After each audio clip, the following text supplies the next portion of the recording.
ഖത്തറിൽ ശക്തമായ കാറ്റോട് കൂടിയുള്ള കനത്ത മഴ തുടരുന്നു. നാളെയും മഴയുണ്ടാകുമെന്നാണ് കാലാവസ്ഥാ വകുപ്പിന്റെ പ്രവചനം. ജനങ്ങൾ ജാഗ്രത പാലിക്കണമെന്ന് അധികൃതർ ആവശ്യപ്പെട്ടു.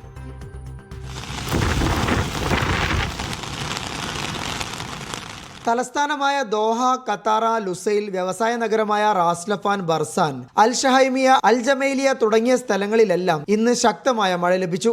പലയിടത്തും ഇടിമിന്നലോട് കൂടിയ മഴയാണുണ്ടായത്.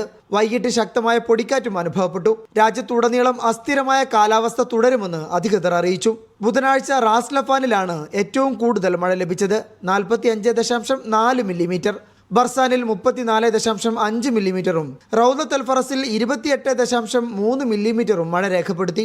സിമൈസിമ, ഖത്താറ, അൽക്കോർ എന്നിവിടങ്ങളിൽ 20 മില്ലിമീറ്ററിലേറെ മഴയുണ്ടായി. ദൂരക്കാഴ്ച കുറഞ്ഞ സാഹചര്യത്തിൽ ഡ്രൈവർമാർ അടക്കമുള്ളവർ അതിജാഗ്രത പാലിക്കണമെന്ന് അധികൃതർ ആവശ്യപ്പെട്ടു. ബുധനാഴ്ച 330 മില്ലിമീറ്റർ മഴയാണ് ഖത്തറിലുടനീളം പെയ്തത്. റാസ് ലഫാനിലായിരുന്നു ഏറ്റവും കൂടുതൽ മഴ പെയ്തത്.